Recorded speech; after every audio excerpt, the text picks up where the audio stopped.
So, good morning, family and friends. And I'm going to give a shout out to my cousin Vernell.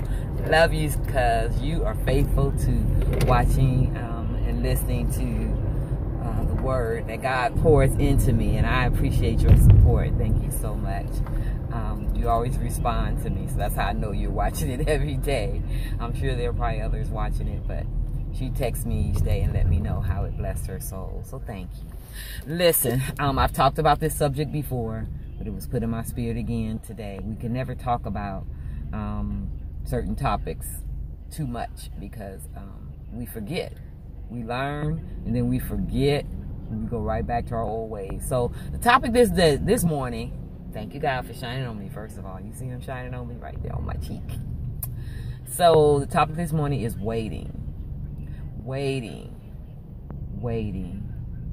Travis Green sings a song. Says you waited, you waited. And God, and then God, he waits on us. He's very patient. When we accept him, he accepts us as we are. But he loves us enough to want us not to stay as we are. So while we are changing and growing and becoming better, he's waiting. When we are asking God for advice or guidance or for a revelation, we ask and then we have to learn how to be patient and wait. You may have to endure to get the answer. He will, trust me, he will give you an answer. It will be yes, no, or wait. Okay? So we have to learn that we have to move in God's own time. When he reveals what it is that he will have us to do, he gives us an answer to what we're making an appeal about, that then and only then should we act on it. But we get in front of God because we're not patient. We don't want to wait. It's like, Lord, help me deal with this man. I don't want to be with him no more. And then what we do is we start giving the man grief and we're hoping that he just leave, and so we end up making things worse than what they are because we don't want to wait. Waiting, praying for another job or praying for a job. And sometimes we will get in front of God and not even ask him. We may get job offers and we don't even ask him, is this the job that he wants us to do? We're so anxious that we get in front of him. He could be preparing something awesomely fabulous for you that will supply your financial needs, but because you don't want to wait, you settle. You settle. You got to learn how to wait on God. Stop getting in front of him. Stop trying to do his job. One of my favorite sayings is, we get in the way of the way. We help. Sometimes we reach out and help folks, but God may say, don't help this person this particular time because I'm working with them and I'm dealing with them. And as long as you continue to help them, you're handicapping them and they can't see me because, you are their God. You are the one that's in the way, providing what they need. And so they're never going to straighten up because, we get in the way of the way. He is the way, the truth, and the life. And we've got to know what our proper position is. We've got to know, there's a chain of command. And when we move before God says, or when we try to do what God's will is, and when we try to do what God would be doing if we weren't doing it, then we're in the way of the way, and we need to move out the way. Move out the way. Ooh. Okay. All right. Come back, Susan. So, another example. Let me be transparent with you. There was, first of all, I truly believe wholeheartedly in marital counseling. Truly do. Before I got married to my husband, we went through marriage counseling. And in marriage counseling, my late pastor, Dr. E.W. Rowland, he was awesome. And I still have his notes from the marriage counseling. And I use it when I share with couples that are considering. It's kind of like, do these things, and then if you pass these things, then go ahead and seek marriage counseling, because most people have to pay to go to marriage counseling. So what we did, we went to marriage counseling, and without going into too much detail, one of our sessions, Pastor Rowland had asked us each to answer, if your spouse was to become deathly ill, would you take care of them? Do you love them enough to be willing to take care of them? So, of course, my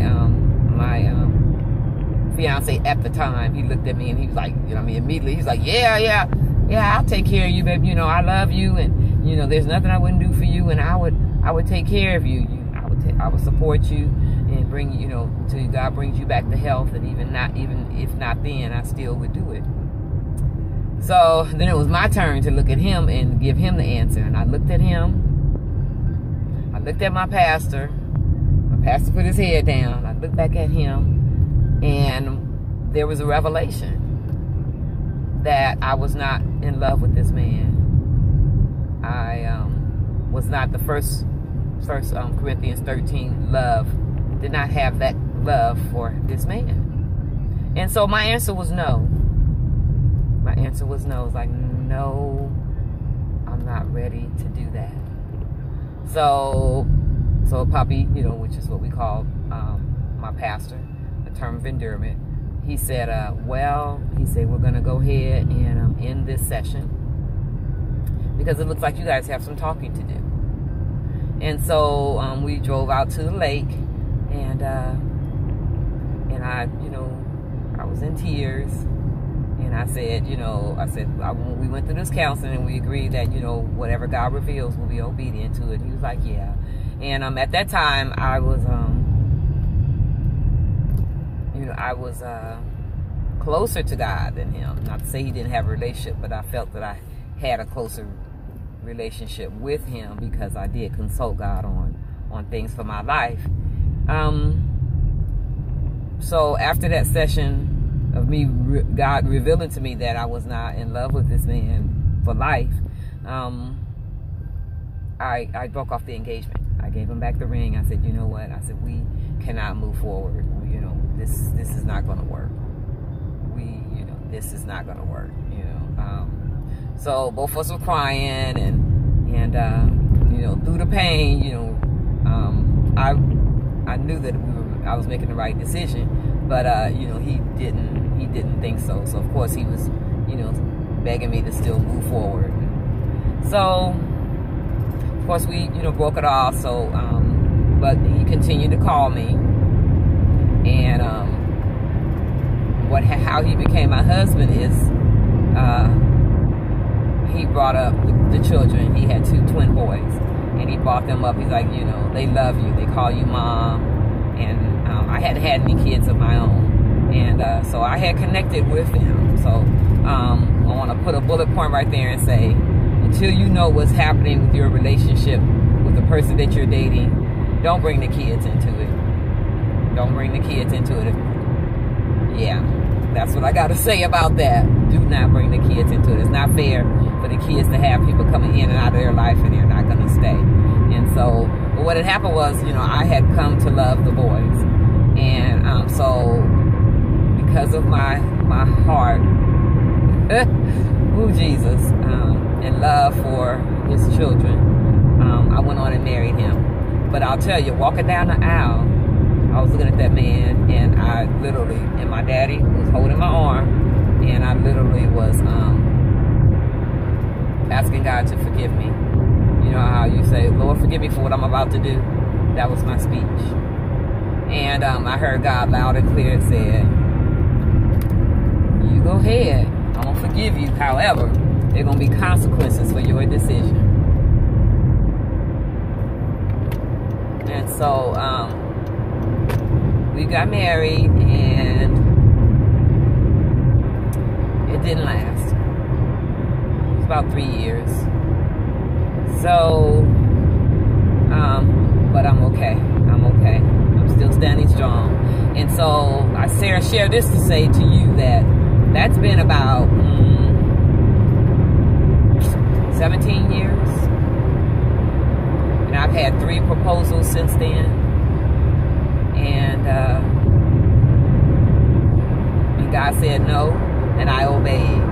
And so I'm waiting for God to send me the one. I'm not going to make that mistake anymore. The word tells us, be anxious for nothing, but with everything prayer and supplication. So even though those opportunities come our way and we can go ahead and move forward, you know, but if God is saying no, we need to listen to him. Why ask him for his guidance and then don't listen to him? Wait, and when he gives you that answer, obey him. And if he hasn't given you an answer, wait.